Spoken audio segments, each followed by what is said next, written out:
Yunus Khan, you know what it takes to win T20 World Cups. What we saw today from the Pakistani batting lineup just wasn't up to scratch, really, in terms of only having to chase 120 on a wicket. That Rohit Sharma said at the end of the competition, you know, I thought we were at minimum 15-20 runs short. It played a lot better than we've seen in New York. Where did it go wrong for Pakistan today? Aaron, for me, when you chasing, one of your batter must stay over there and finish the job for you. So Rizwan have that chance to finish the game, but unfortunately he was not finish the game. मेरे ख्याल से देखिए ये 25, 30, 40 runs करना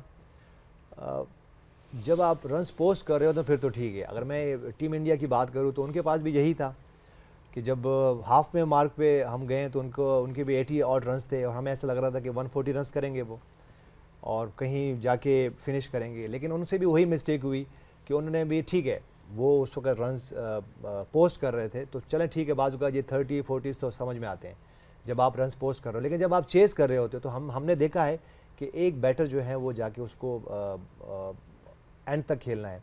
और जैसे हम बार बार बात कर रहे हैं कि बाबर आजम, मोहम्मद रिजवान को क्या करना चाहिए, क्या इम्प्रूवमेंट क्या है उनकी तरफ से, तो वो इम्प्रूवमेंट आज ही होनी थी. जब रिजवान आउट हुए तो अराउंड 47, 48 रन रहते थे और हम इस वक्त लाइक 14-15 ओवर्स में थे और ठीक है ऑलमोस्ट रन बॉल ही था. और मोहम्मद रिजवान जो 30 और रन पे खेल रहे थे और उनको एक चांस भी मिल चुका था तो वो 20 मोर रन्स करने थे. हम बार बार यहाँ कह रहे हैं कि मोहम्मद रिजवान और बाबर आजम ने क्या डिफरेंट करना है.